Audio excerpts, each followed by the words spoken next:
ಮೈನಾರಿಟಿಗೆ ಜಾಸ್ತಿ ಹೇಳಿದಿರಿ, ಅದಕ್ಕೆ ಹಿಂಗಾಯ್ತು ಹಂಗಾಯ್ತು ಅಂತ ಹೇಳೋದು ಇದು ಏನಂದ್ರೆ ಇದು ಯಾರಿಗೆ ಬಜೆಟ್ ಅರ್ಥ ಆಗಲ್ಲ ನೋಡಿ. ಬಜೆಟ್ ಅಂದ್ರೆ ತಳ ಬುಡನು ಗೊತ್ತಿರಲ್ಲ, ಅವರು ಇಂತ ಮಾತು ಹೇಳ್ತಾರೆ.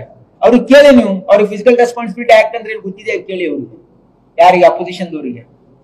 ಅವ್ರಿಗೆ ಏನಾದ್ರು GSDP ಅಂದ್ರೆ ಏನಾದ್ರೂ ಅರ್ಥ ಗೊತ್ತಿದೆ ಕೇಳಿ. They should talk on these terms. ಅದಾಯ್ತು.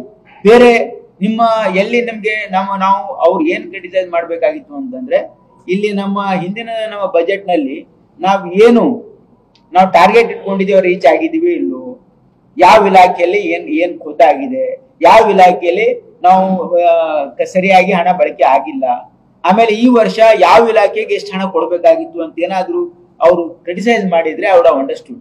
ಇವ್ರು ಏನೋ in the interest of the state ಹೇಳ್ತಾ ಇದ್ದಾರೆ ಅಂತ we could have taken there and corrected if something is wrong in our reply as well.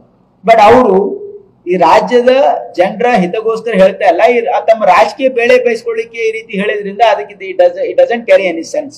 ಹಾಗಾಗಿ ಯಾರೋ ಒಬ್ರಿಗೆ ಕೊಟ್ಟಿದ್ರೆ ನೀವು ಹೇಳ್ಬೋದು ಇವರಿಗೆ ಕೊಟ್ಟು. ಈಗ ಇಲ್ಲಿ ಶೆಡ್ಯೂಲ್ ಕಾಸ್ಟ್ ಶೆಡ್ಯೂಲ್ ಟ್ರೈಬಿಗೂ ಕೊಟ್ಟಿದ್ದೀವಿ, ಬ್ಯಾಕ್ವರ್ಡ್ ಕ್ಲಾಸಿಗೂ ಕೊಟ್ಟಿದ್ದೀವಿ, ಮೈನಾರಿಟಿಗೂ ಕೊಟ್ಟಿದೆ.